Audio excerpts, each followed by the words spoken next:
माननीय मुख्यमंत्री झारखंड श्री हेमंत सोरेन जी, हमारी पार्टी के नेशनल कन्वीनर माननीय मुख्यमंत्री दिल्ली अरविंद केजरीवाल जी, संजय सिंह जी, राघव चड्ढा जी जो कि राज्यसभा के मेंबर हैं, आतिशी जी हमारे दिल्ली के एजुकेशन मिनिस्टर हैं, और झारखंड मुक्ति मोर्चा के राज्यसभा के मेंबर और विधायक, सबसे पहले बहुत बहुत धन्यवाद। इन्होंने हमें यहाँ बुलाकर मान सम्मान दिया, इज्जत दी, उसके लिए बहुत बहुत शुक्रिया।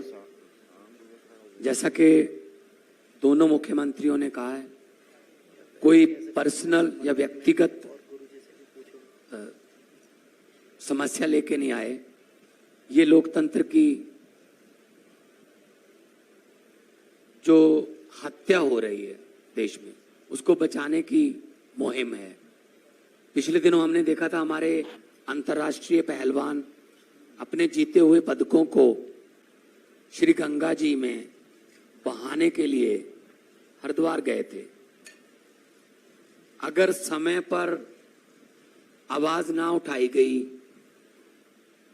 तो शायद अगली बारी लोकतंत्र की अस्थियों को बहाने की होगी, क्योंकि जो नॉन बीजेपी गवर्नमेंट है देश में, उन पर अध्यादेश लाए जा रहे हैं।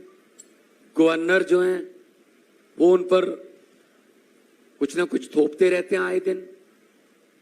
कभी कहते हैं हम आपका बजट सेशन नहीं होने देंगे, कभी कहते हैं हम आपके द्वारा काउंसिल ऑफ मिनिस्टर द्वारा पास किया हुआ भाषण नहीं पढ़ेंगे, हम अपनी मर्जी से पढ़ेंगे। तो देश में इलेक्टेड और सिलेक्टेड, अब लड़ाई ये है, लोकतंत्र में इलेक्टेड बड़ा होता है जनता, लेकिन ये सिलेक्टेड को आगे लेके आ रहे हैं।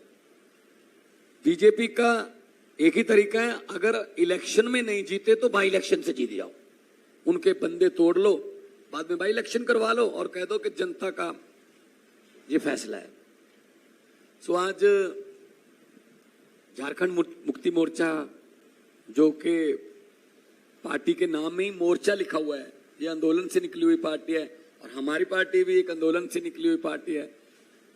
तो हम लोगों को एक और आंदोलन करना पड़ेगा।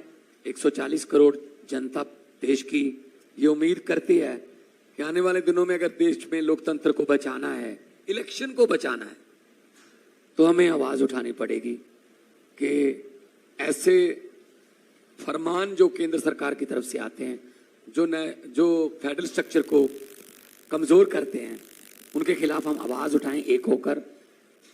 आपस की लड़ाइयां, छोटी मोटी वैचारिक मतभेद चलते रहते हैं, लेकिन जब देश की बात हो तो हमें एक होना पड़ेगा। और मुझे खुशी इस बात की है कि हम जगह जगह गए और सभी लोग इस बात से सहमत हैं कि हम 140, मैं विपक्ष नहीं इसको कहते हैं, हम कहते हैं देशभक्त पार्टियां, देशभक्त लोगों को इकट्ठे होना पड़ेगा इस देश की डेमोक्रेसी को बचाने के लिए। जैसा कि माननीय हेमंत सोरेन जी ने कहा था कि बहुत कुर्बानियां देकर हमारे पुरखों ने इस देश को हमें लेकर दिया है, बहुत बड़ी बड़ी कुर्बानियां।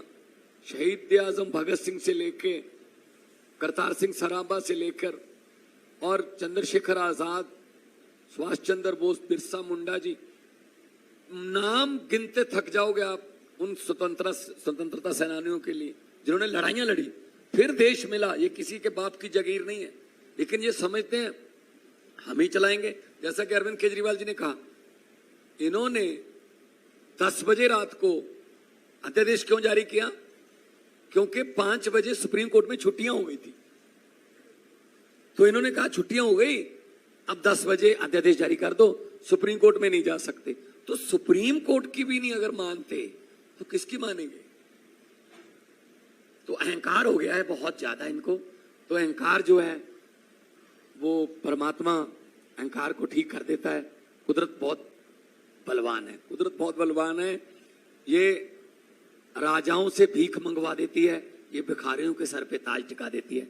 सो वक्त है, वक्त से डरना चाहिए। मैं भी बहुत निम्रता सहित बेनती करता हूं केंद्र सरकार को, अहंकार मत करो, क्योंकि जनता है, लोकतंत्र में जनता बड़ी है। जनता, लोग जब चाहें आदमी अर्श पर और लोग जब चाहें आदमी फर्श पर। बहुत बहुत धन्यवाद।